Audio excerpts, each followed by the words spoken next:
Merci, Madame la Présidente. C'est à contre-cœur que je me lève dans cette Chambre pour à contre-cœur par rapport au fond du sujet.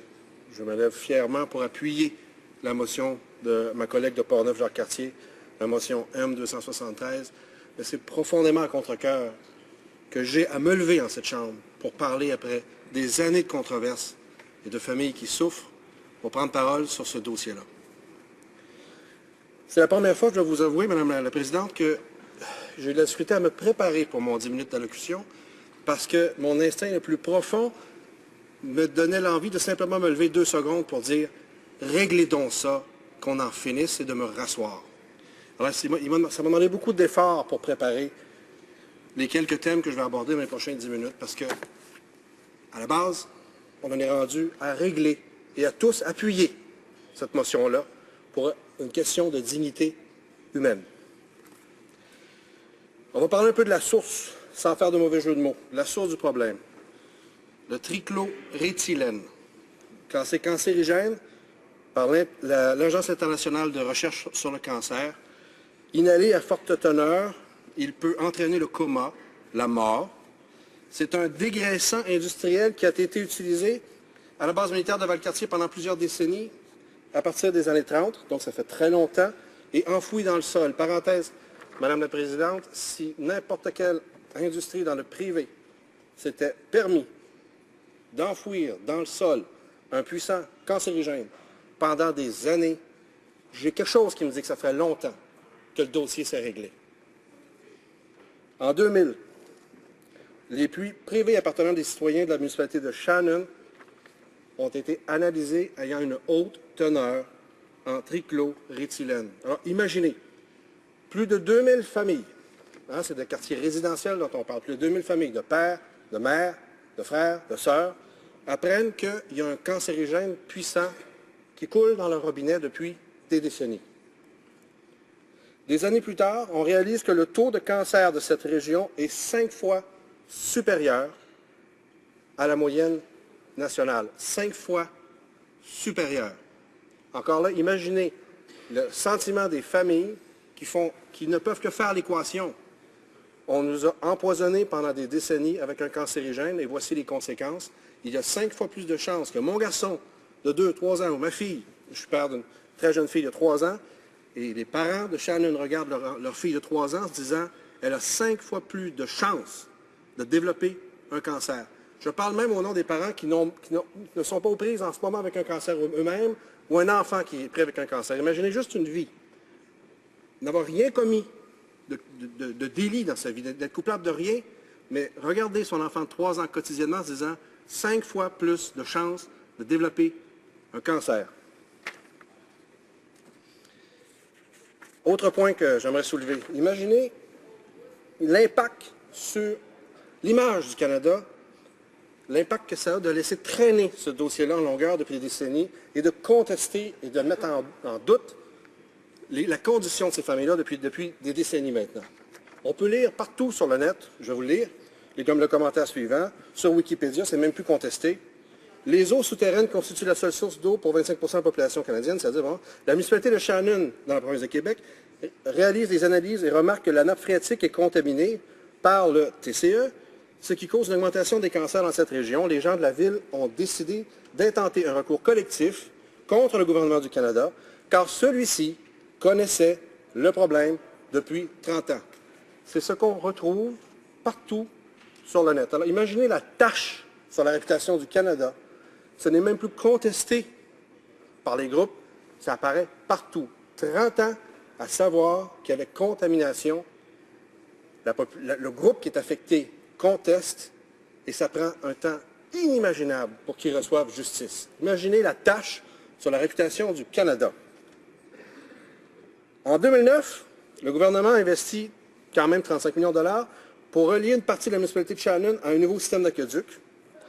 Et la position, en ayant fait ça, était que la couronne n'était pas à blâmer.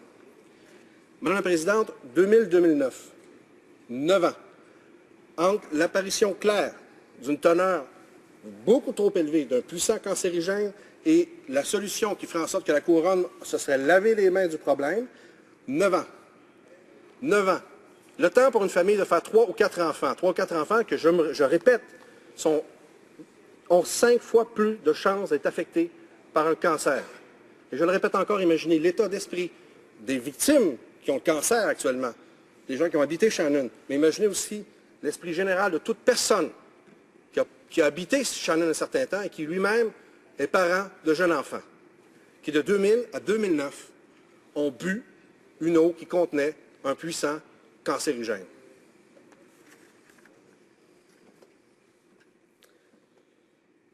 Il y a un prix à ne pas accorder d'indemnité à Shannon.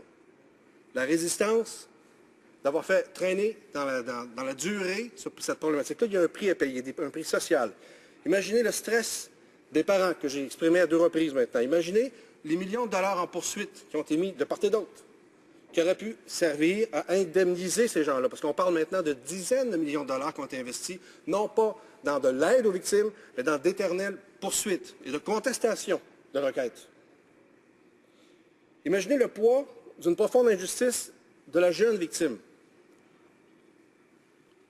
Quelqu'un qui a en ce moment 15 ans, qui habitait Shannon, qui a le stress de se demander s'il fera sa vie normalement, et qui par-dessus ça, voit que son propre gouvernement conteste un recours collectif basé sur un problème aussi sérieux de santé publique.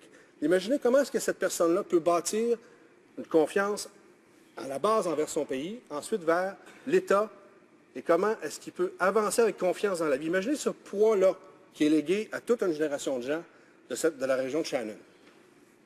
Imaginez à quel point ils sont, par exemple, c'est seulement un exemple, peut-être moins performants au travail, en ayant un legs si lourd sur les épaules et un stress si constant depuis des années. Les représentants de santé publique ont témoigné dans le recours collectif intenté. Ils ont expliqué que la population de Shannon était trop petite pour réaliser des études statistiques. Ça, c'est la raison qui reste pour contester, le fond de raison qui reste pour contester la requête des gens de Shannon. Alors là, on a les 2 pieds dans l'absurde, là, OK? Ce qu'on doit comprendre d'une logique comme celle-là, c'est si jamais, collectivement, on est malade ici, là, arrangeons-nous pour être nombreux. Parce que si on n'est pas assez nombreux à être malades en crever, statistiquement, on ne pourra pas faire la preuve que c'est l'ajout, que c'est l'implantation d'une source, d'un cancérigène dans une source ou quoi que ce soit qui nous a rendus malades. Alors, s'il faut collectivement être malade au Canada, assurons-nous d'être au moins 300 000 à être malades de la même chose, parce que sinon, statistiquement, ça ne sera pas valable. On peut être 25 personnes sur 250 à crever, mais ça ne sera pas statistiquement suffisant pour prouver qu'il y a eu contamination. Alors, ce volet-là de la justification de ne pas aider les gens de Shannon, pour moi, nous amène dans les 2 pieds dans l'absurde, dans l'inacceptable. Il y a un volet dans le grand fleuve de mauvaises nouvelles qu'ont connu les gens de Shannon, qui m'a particulièrement dérangé. L'avocat des citoyens de Shannon, en février 2011, M. Charles Veilleux, a fait l'objet de vérification fiscale par l'Agence du revenu du Canada, déclenchée quelques jours à peine avant le début de l'important procès. Pour la présidente du regroupement des citoyens, Marie-Paul, je prononce mal son nom, excusez-moi, Spicer, il ne pouvait pas s'agir d'une coïncidence. 1 minute, madame, merci. Alors, et ça, tous les analystes que j'ai lus à l'époque étaient outrés de penser que soudainement, à 3 jours d'un projet si compliqué, qui était tenu à bout de bras par M. Veilleux, je lève mon verre à M. Veilleux, ce n'est que de l'eau, mais il mérite bien, et c'est de l'eau qui n'est pas contaminée. M. Veilleux qui a tenu à bout de bras et qui était endetté jusqu'au cou, en bonne partie, à cause de ses efforts de plus d'une décennie pour soutenir les gens de Shannon, se retrouve avec une grosse révision fiscale 3 jours avant d'entrer en cours. Il n'y a pas un analyste que j'ai lu pendant cette semaine-là qui accordait même le début de l'ombre d'un doute que ça pouvait être simplement un hasard. C'était inacceptable. Je vais conclure avec un principe assez simple du devoir d'État. Lorsqu'un problème de santé publique est sévère, il faut aider les gens. Nous ne pouvons plus, comme on en fait parfois avec d'anciens militaires, se cacher devant des données statistiques pour dire que la preuve ne serait peut-être pas suffisante. Si des citoyens souffrent suite à des erreurs majeures de l'armée, de l'industrie, il faut simplement, c'est le devoir d'État, les aider. Merci, Mme la Présidente. Reprise.